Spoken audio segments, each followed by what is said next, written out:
नमस्कार दोस्तों। आज हम करेंगे टॉप 40 ऐसे क्वेश्चंस जिनके यूपी होमगार्ड की परीक्षा में आने के 100% चांस हैं। तो आप एक कापी और कलम साथ लेकर के बैठिए और लिखते रहिए कि आपने कितने सवाल सही किए हैं। तो चलिए शुरू करते हैं अपने क्वेश्चंस बिना टाइम गवाए। हमारा पहला प्रश्न है, जनगणना 2011 के अनुसार सर्वाधिक जनसंख्या घनत्व वाला राज्य कौन सा है? तो जनगणना 2011 के अनुसार सर्वाधिक जनसंख्या घनत्व वाला राज्य जो है वो बिहार है, यानी कि विकल्प भी बिल्कुल सही है। हमारा अगला प्रश्न है, जनगणना 2011 के अनुसार सर्वाधिक शहरी जनसंख्या प्रतिशत किस राज्य में है?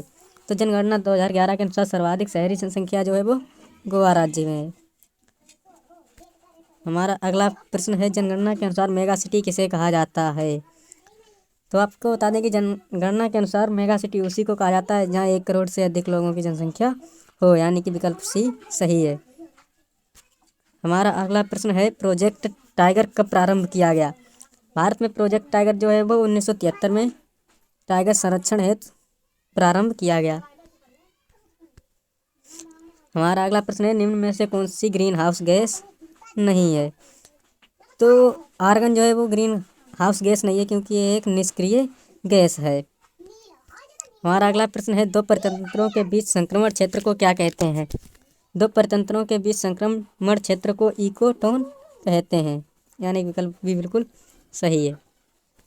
हमारा अगला विकल्प है, दक्षिण भारत की सबसे ऊंची चोटी कौन सी है? दक्षिण भारत की सबसे ऊंची चोटी अनामुड़ी है जो कि केरल में स्थित है। हमारा अगला प्रश्न है, नाथुला दर्रा भारत को किस देश से जोड़ता है? नाथुला दर्रा जो है वो भारत को चीन से जोड़ता है, यानी कि विकल्प भी सही है। ये नाथुला दर्रा जो है ये सिक्किम में स्थित है। सिक्किम में स्थित है। हमारा अगला प्रश्न है, झारखंड की जादूगुड़ा खान किस खनिज के लिए प्रसिद्ध है? झारखंड की जादूगुड़ा खान जो है वो यूरेनियम के लिए प्रसिद्ध है। हमारा अगला प्रश्न है, प्रोजेक्ट ऑप्टिकल फाइबर किस सिद्धांत पर कार्य करता है? ये जो ऑप्टिकल फाइबर जो है ये टोटल इंटरनल रिफ्लेक्शन सिद्धांत पर कार्य करता है, यानी कि पूर्ण आंतरिक परावर्तन। हमारा अगला प्रश्न है, भारत का सबसे बड़ा कोयला क्षेत्र कौन सा है? भारत का सबसे बड़ा कोयला क्षेत्र है झरिया, ये भी आपका झारखंड में स्थित है। हमारा अगला प्रश्न है, ब्लू रिवॉल्यूशन किससे संबंधित है?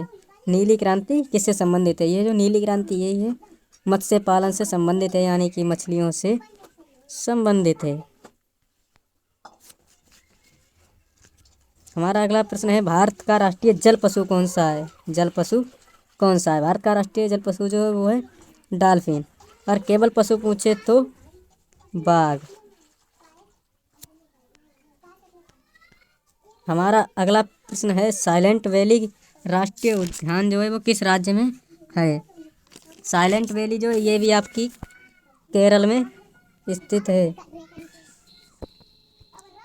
हमारा अगला प्रश्न है, भारत की सबसे बड़ी ताजे पानी की झील कौन सी है? भारत की सबसे बड़ी ताजे पानी की झील जो है वो है वुलर झील, जो कि जम्मू कश्मीर में स्थित है। हमारा अगला प्रश्न है, ब्लैक सॉइल किस फसल के लिए उपयुक्त है? ब्लैक सॉइल यानी कि काली मृदा। काली मृदा ये जो है कपास के लिए सबसे अधिक उपयुक्त मिट्टी है। हमारा अगला प्रश्न है, भारत का सबसे लंबा राष्ट्रीय राजमार्ग कौन सा है? भारत का सबसे लंबा राष्ट्रीय राजमार्ग जो है वो है NH-44, जो कि कश्मीर से कन्याकुमारी तक है। हमारा अगला प्रश्न है, काजीरंगा नेशनल पार्क किसके लिए प्रसिद्ध है? काजीरंगा नेशनल पार्क जो है वो एक सींग वाले गैंडे के लिए प्रसिद्ध है, यानी कि विकल्प भी सही है। हमारा अगला प्रश्न है, भारत का सबसे बड़ा डेल्टा कौन सा है? भारत का सबसे बड़ा डेल्टा जो है वो है सुंदरबन डेल्टा। सुंदरबन जो कि गंगा ब्रह्मपुत्र का डेल्टा है, ये वेस्ट बंगाल में स्थित है। हमारा अगला प्रश्न है, भारत में सबसे पहले सूर्य उदय कहाँ होता है? भारत में सबसे पहले सूर्योदय जो है वो अरुणाचल प्रदेश में होता है, क्योंकि ये भारत का सबसे पूर्वी राज्य है। हमारा अगला प्रश्न है व्हाइट रिवॉल्यूशन यानी कि श्वेत क्रांति किससे संबंधित है? श्वेत क्रांति,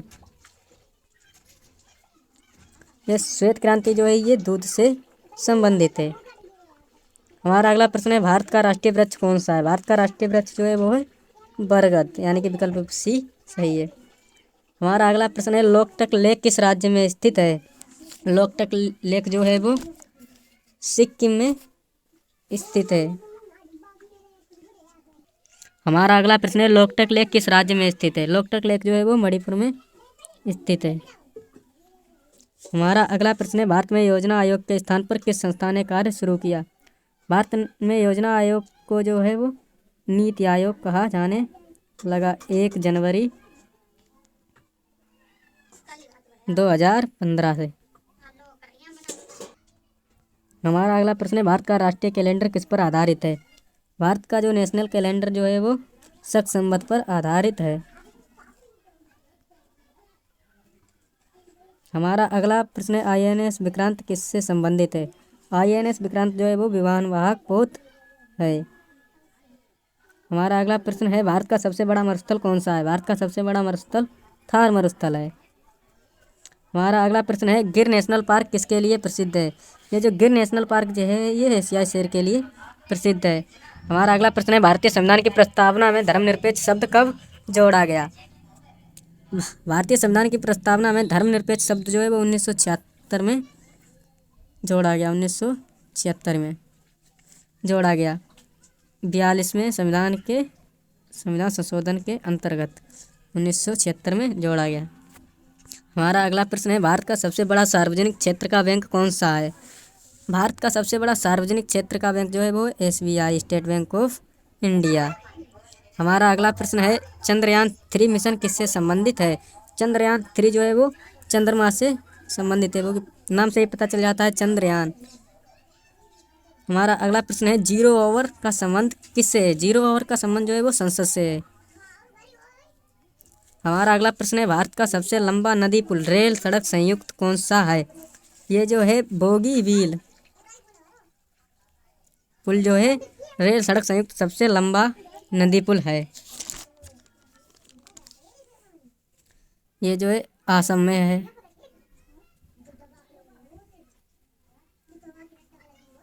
हमारा प्रश्न है ऑपरेशन फ्लड किससे संबंधित है? फ्लड वर्ड सुनते ही आपका ध्यान गया होगा बाढ़ की तरफ, जो कि है बिल्कुल गलत। ऑपरेशन फ्लड का संबंध जो है वो है दूध से। हमारा अगला प्रश्न है भारत का राष्ट्रीय गीत वंदे मातरम किसने लिखा? आपको पता होना चाहिए कि वंदे मातरम गीत के रचयिता जो हैं वो है बंकिम चंद्र चटर्जी। हमारा अगला प्रश्न है राइट टू एजुकेशन संविधान के किस अनुच्छेद में है? ये जो राइट टू एजुकेशन संविधान के अनुच्छेद 21A में है। हमारा अगला प्रश्न है भारत का राष्ट्रीय खेल क्या है? भारत का राष्ट्रीय खेल जो है वो है हॉकी। बहुत से लोग कराते हैं क्रिकेट, जो कि है बिल्कुल गलत।